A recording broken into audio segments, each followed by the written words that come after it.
Welcome to the Marketing Stack podcast. My name is Burhan, and today I have Will Laurenson. I hope I'm getting that right. Over in Chile, London today. Will runs a company called Will It Click? No? Customers Who Click. Will runs a company called Customers Who Click, and is all about conversion rate optimization, if I'm correct in saying so. And he's been doing lots of different things over the years, and we'll get into his story. Well, welcome to the episode. I know you were referred to me by my previous podcast guest, Andy, who was very gracious in introducing us. So, Will, tell me a little bit about you. And before we get into like the marketing stuff, so you're obviously working from home, and you figured out this whole work from home thing. How did that come about? If we can start there. Yeah, well, thanks for having me. Yeah. Pleasure to be here. I suppose to answer that question, I quit my job just over a year ago, my last full-time job, basically November before the pandemic hit. So my first year was pretty tough. But I mean, yeah, so I guess it came about because it had to. I didn't really have much choice. I left my job, worked from home for a little bit, then was looking at, co-working spaces, things like that. But then obviously when the pandemic hit, I've just been home ever since. So in terms of how it came about, it's literally just been forced on me, which has been a massive learning curve. Okay. And yeah, very, very strange experience because, I went from a company that was about, I think 12 to 1,300 people in the office, working with, my team that I ran, which was 4 of us, within the marketing team, which was probably about 100. Then working with tech teams, product teams, all the different teams. So always working with other people, and then I've gone to working with myself and clients. Right. Big shift. So big shift, and it can mean that on a daily basis, the only person I speak to is my flatmate, in person or, on audio. Right. So it's been a big change. And I have been used to kind of working with people, bouncing ideas around and working in that way. So working basically on my own 99% of the time has been quite a big shift, but I've got used to it. It's all working out, and I'm glad I've taken this journey, this path. But yeah, it's definitely an interesting first year. So that's interesting because you've got obviously the pandemic and being in lockdown, and then I know the UK went through quite stringent lockdown sessions anyway, and then there's the whole like shifting work because so you quit from your job or you were laid off from work? Yeah, I just left. Yeah. Okay. So you changed your career change work at the same time. So it's like a lot of things going on there. And like we can talk to all of it because I've done all of that. And then again, there's like the work from home stuff. But so obviously, like in terms of my audience, we're mostly, work from home or solopreneurs trying to build our businesses online, or are building our businesses online and looking to optimize things, looking to improve things. And so now I understand how your basis for conversion rate optimization came about, because if you were working in a really big company. And so tell us a little bit about that, because as a solopreneur, a lot of people don't have the sense of what a large marketing team would actually do. Like I can't imagine 100 people sitting in an office trying to figure out where the clicks are. Yeah, I suppose to give a bit of context to it, I actually started in startups. So pre the big companies, I was used to pretty small companies, working with teams of, maybe 10 people in the UK office, maybe 100, 120 overall in the company. But then, I moved to this big gaming company in the UK, and it is very different. There's a lot more process, but also there's so much experience there, and it really does make a difference. So yeah, it's definitely a different experience. But yeah, I mean, there's just so much to do.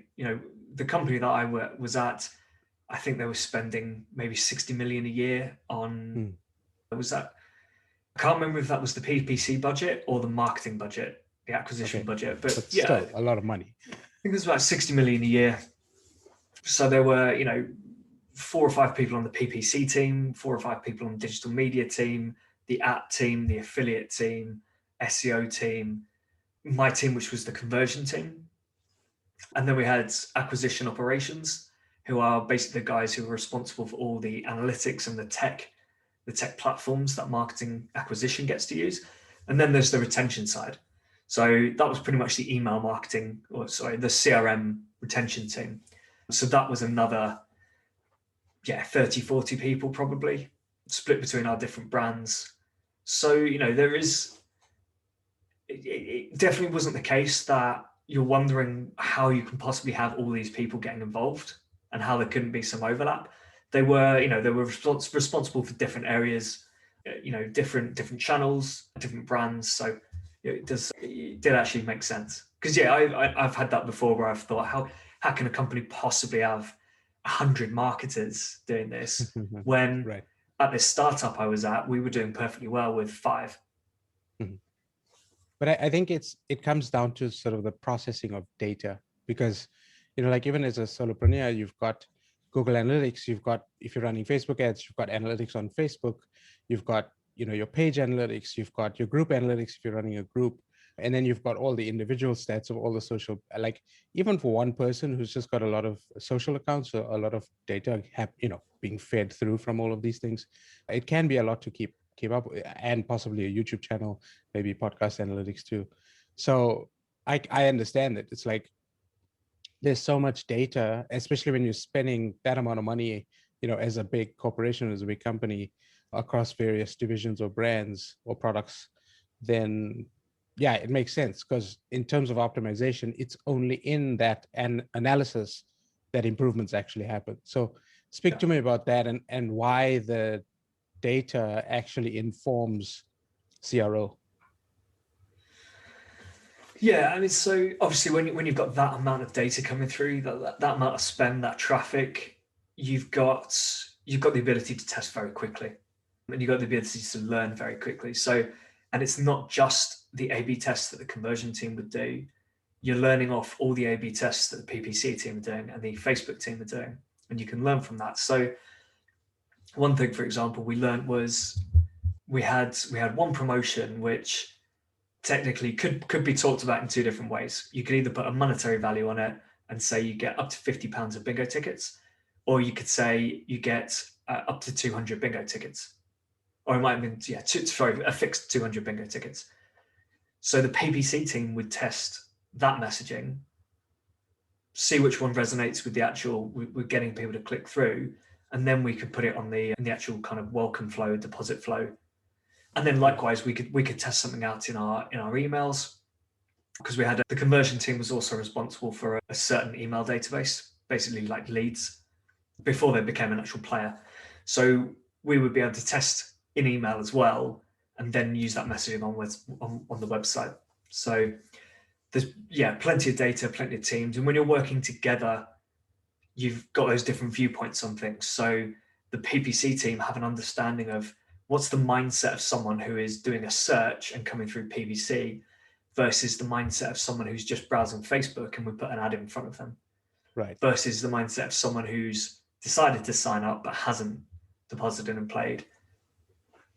How does that email team kind of understand that player, that person, and how do we put all that data together to optimize everywhere?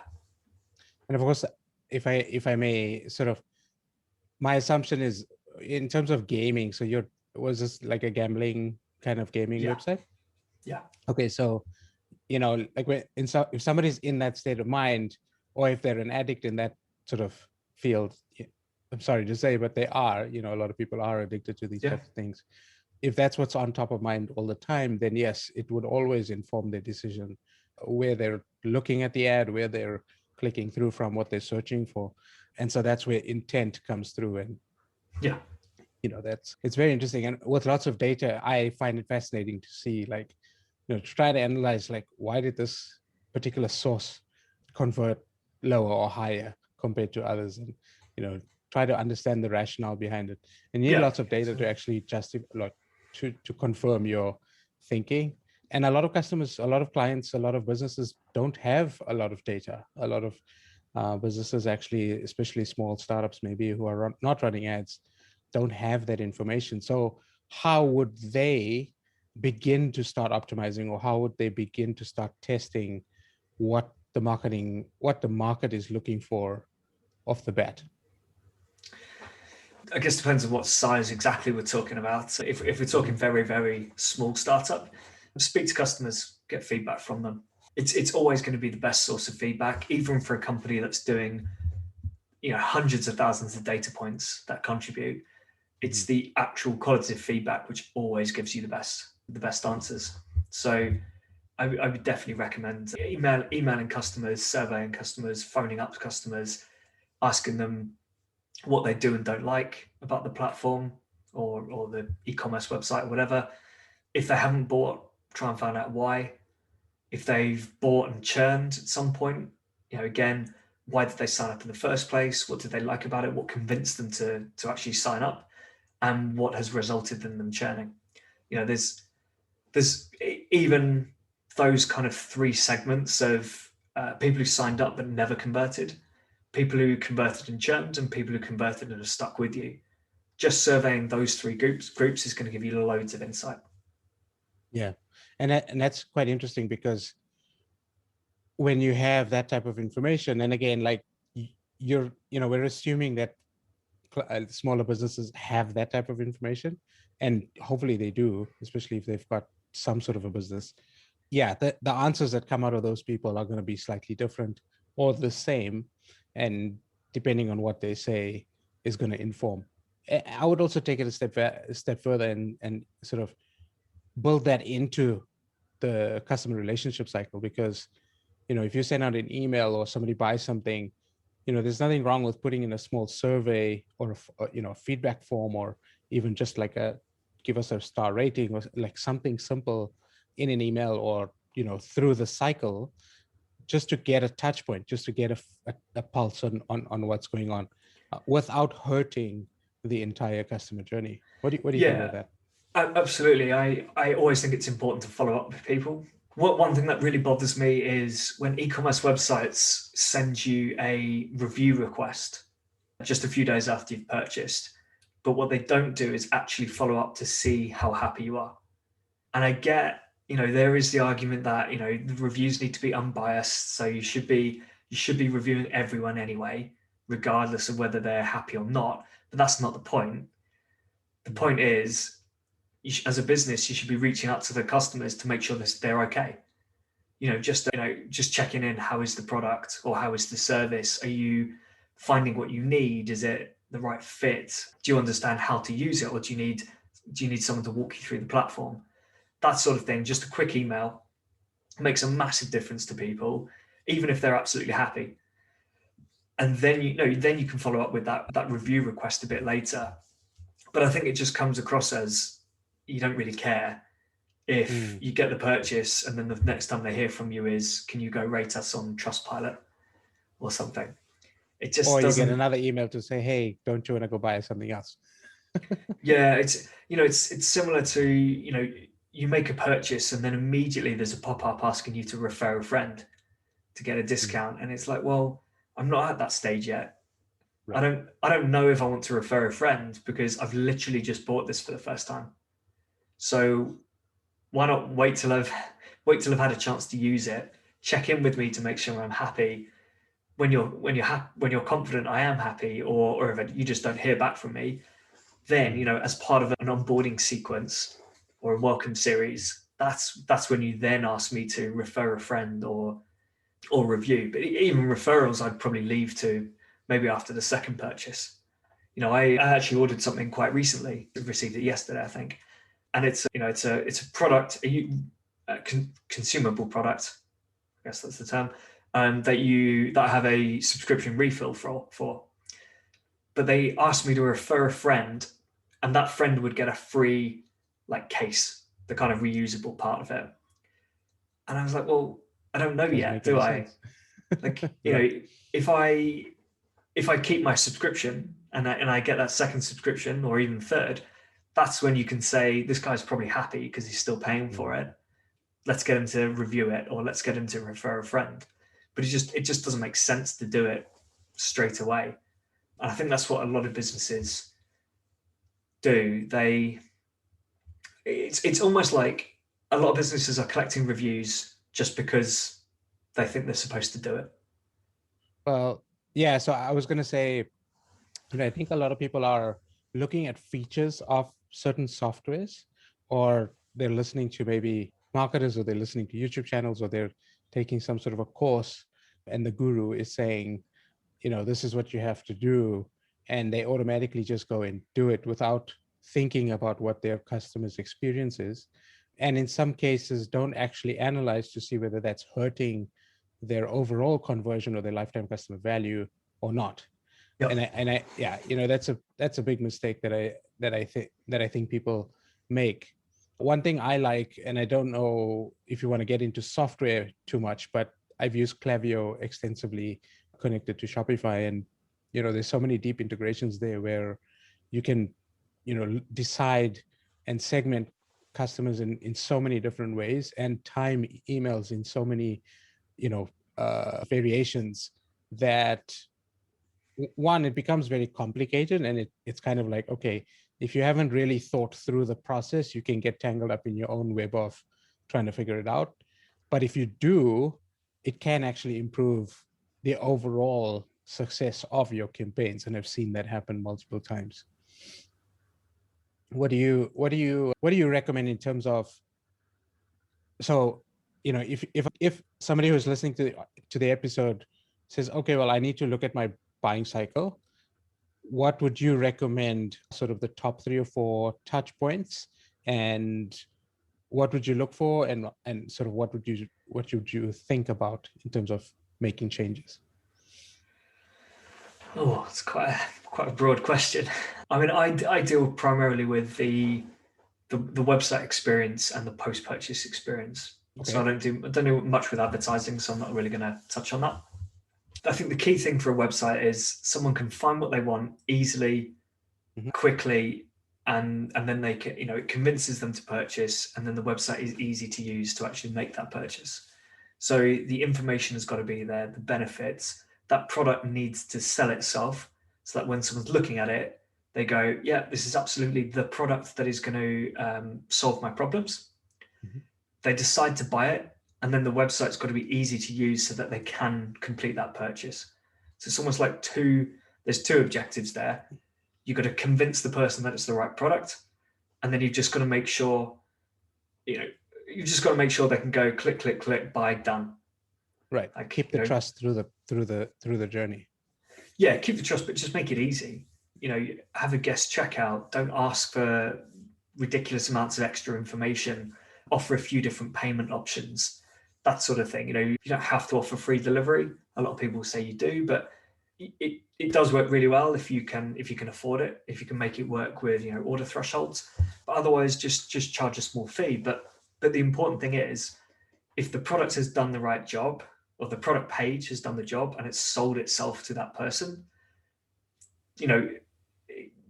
little things throughout the rest of the flow shouldn't matter so much. Sure. Because they really, really want this product.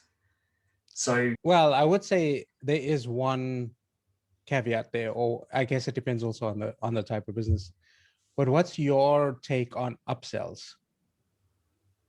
Upsells, if it works, if it makes sense, yeah. If you are chucking in any product that you want to just push, it's not really going to work. If they make sense, it works. So I don't know, what would be a good example? If someone bought some walking boots or hiking boots, a good upsell there could be hiking socks, for example. They are a specific type of sock. They tend to be a bit thicker. So it makes sense. And they're obviously a lot cheaper than the boots. So you might, if the boots are 60, 70 pounds, or let's say $100, these socks might be $20. So that's, a very linked purchase that someone goes, well, yes, if I'm buying walking shoes, walking socks makes sense. And it's only another $20. So that doesn't really matter that much. Sure. So that's fine. But I don't know, if you tried to sell someone walking boots and then earphone. Yeah. earphones or something, well, even then you could create a link. Um, Sure. let's say you were, I don't know, like let's say on Amazon and you bought the walking boots, and then the next thing they put to you was a PlayStation 5. Oh yeah, totally unrelated. You know, Yeah, like unrelated, that. massive, obviously massive price on it as well, or just some sort of kitchen appliance. Mm. Even a kitchen appliance which is worth $20 or something. So even in the right price range for that kind of that little upsell, the fact that it's so completely unrelated means it's not going to work. It's not going to do anything. But if you've got related products that kind of make sense as little upsells, then yeah, absolutely it works. Have you, so in this last year, you've sort of opened your company or you started Customers Who Click. So what type of clients are you working with and what sort of, oh, yeah, tell me a little bit about that experience and who you're looking for. What do you do with that Yeah, business? so I mainly work with direct to consumer businesses, mainly e-commerce and subscriptions. They tend to be the businesses that have the traffic for me to work Mm. with. Obviously, some SaaS as well. I've done a bit of work with some SaaS tools, but my main focus is that consumer, that B2C kind of customer experience, customer value optimization. It's interesting because I've done quite a bit of e-commerce, one store builds, but also traffic for stores. And what always used to get me from an advertising point of view was that the rising cost of ads creates this pinch where you the customers or the businesses are always losing profit, or there's always this fight to try to keep the ad cost as low as possible, as well as product cost as low as possible, so that profit still maintains. What have you seen, and if you have any information on that, what have you seen in the last year regarding that? Yeah, yeah, just that exactly. Costs, especially advertising costs, are going up.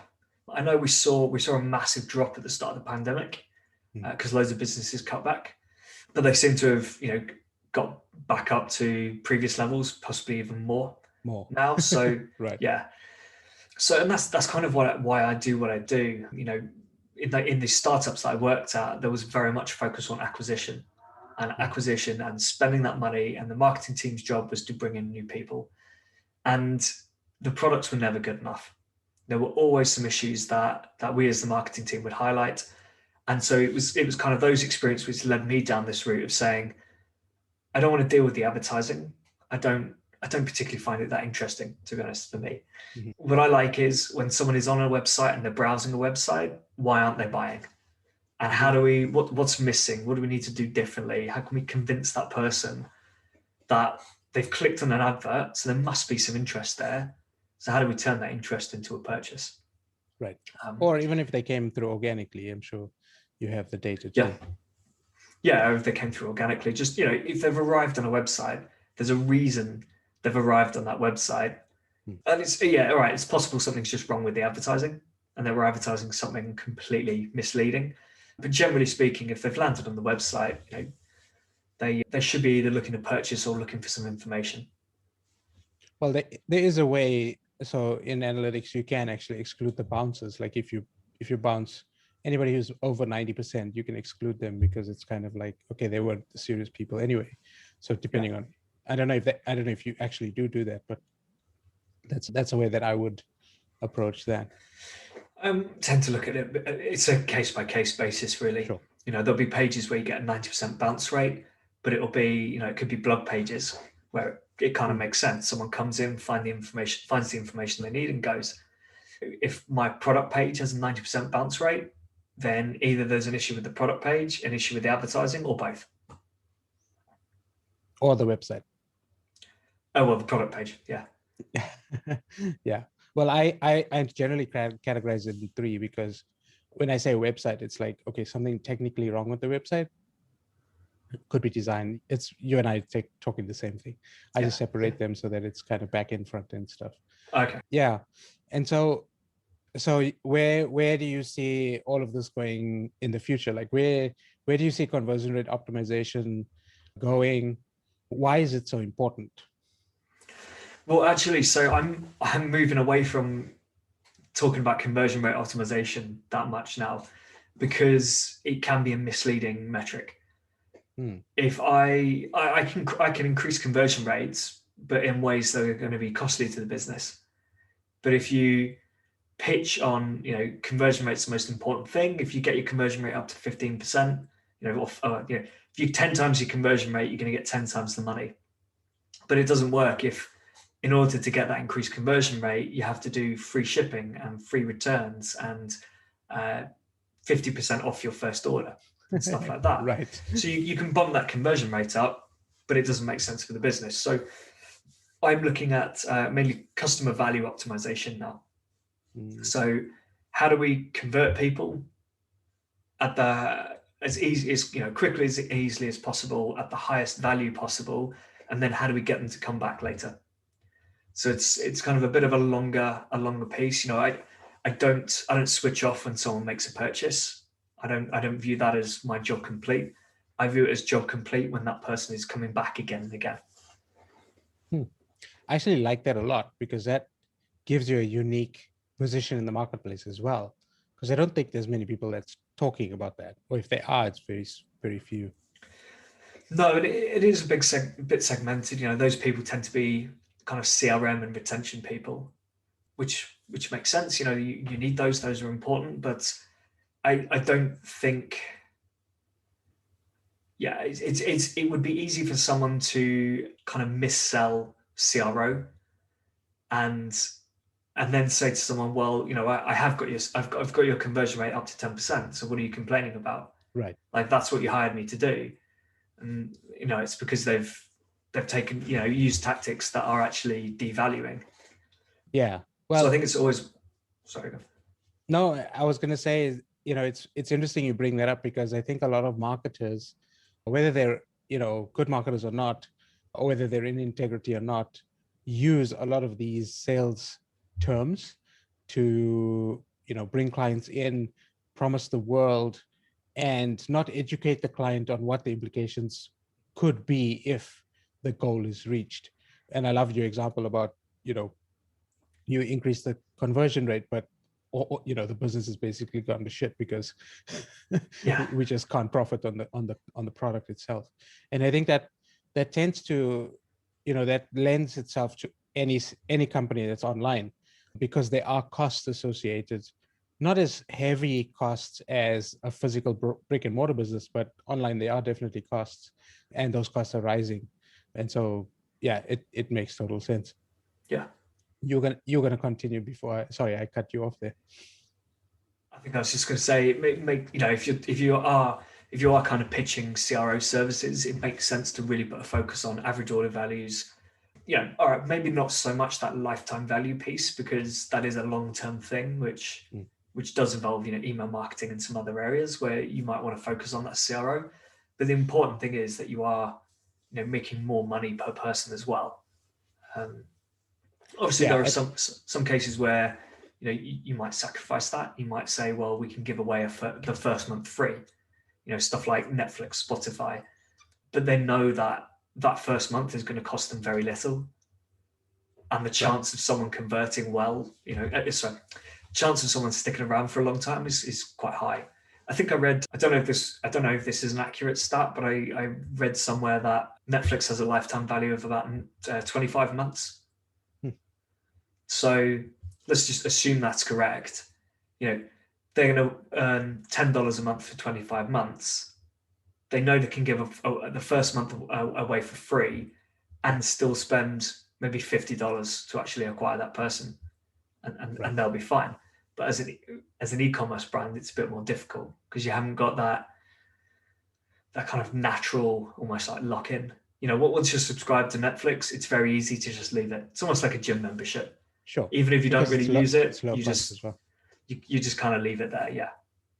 Well, I think it's like average customer value also helps with the advertising, as I said, because if you know what your average customer value is, and that's why I brought up the upsell piece earlier, is if you have a funnel, even if it's an e-commerce store, whether there's an order bump or whether there's a upsell or downsell, at each point you raise the value of the cart, and so that sort of offsets your advertising cost plus product costs.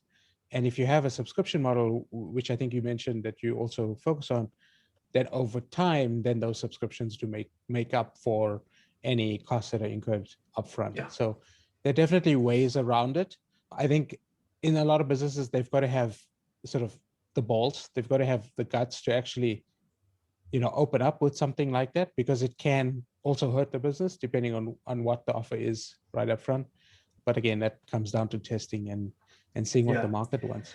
You've just got to be careful. You've got to make sure that your product is good and is going to drive that retention for you, and you've got to maintain the value on it. I actually cancelled my Netflix subscription a few days ago, and they just said, I think it was, why are you? They asked for the feedback. Why are you leaving? Gave them feedback. That's it, and they just said you'll have access until this date at the end of your subscription. And then I think it says, your data is held for X number of months, your favorites and all that. No mention of, have a free month if you stay with us now, anything like that, or no discounts, anything. Because they know that as soon as people know about that, they just start cancelling every 6 months in order to get a discount. Yeah, they know it's going to drive the wrong behavior. Yeah, it drives the wrong behavior. It lowers the values. Those people are going to cancel anyway. If they want to. I probably, if they'd offered me a month, I probably would have stayed for a free month and then cancelled. Right. So, it wasn't going to keep me. It wasn't going to keep me there. And I think it's also. Sorry. So if I change my mind, I'm going to come back. It's Yeah, that's what I was going to say. I think they've built themselves the brand in such a way that if there is something that you do want to watch that's only available on Netflix, you are going to come back, or you're going to borrow somebody's password to watch it. So it's just the nature of how things work. So tell us where people can find you. You have a podcast as well. Give us the links. Where can people follow you? So the podcast is Customers Who Click, which is on iTunes, Spotify, all the usual places, and customerswhoclick.com. Best places to find me are LinkedIn and Twitter. And it's just Will Laurenson on both. Cool. And why is LinkedIn, you said, the best place? I'm always curious with this type of question. Best places, LinkedIn and Twitter. I'm just active there. I share a lot of content on LinkedIn and Twitter, more so LinkedIn. I have a lot of conversations there, so I'm always kind of active on there because, either there's a conversation going on a piece that I've posted out there, or I'm having conversations with people on other posts. So I'm just quite active if a message comes through or something. I prefer LinkedIn as well. LinkedIn is more homely for me than Instagram or any of the other social. Also, it feels a bit more personal, I guess. If someone connects with me through LinkedIn and we exchange a couple of messages, it feels a bit more, I guess, informal and friendly, rather than receiving an email, not knowing what this person looks like, who they are. And it might just be an email saying, I think I heard you on this podcast. I'd like to talk to you about working with us, something like that, which is a great email to receive. But it's still, I don't know, it just feels a bit nicer when someone contacts you through LinkedIn with the same message, or Twitter. I suppose. Well, thank you so much for joining me on the podcast. I hope that you enjoyed it as much as I did. Conversion rate optimization, or customer value, is not something that people talk about a lot. And so I thoroughly enjoyed the episode and learned something from you too. So thank you for that. For everybody who's listening to the episode, I'll put the links to Will's pages and to the podcast below in the show notes. And so thank you so much for listening to the episode. I will catch you on the next one. Thanks, Will. Thank you for having me. Pleasure.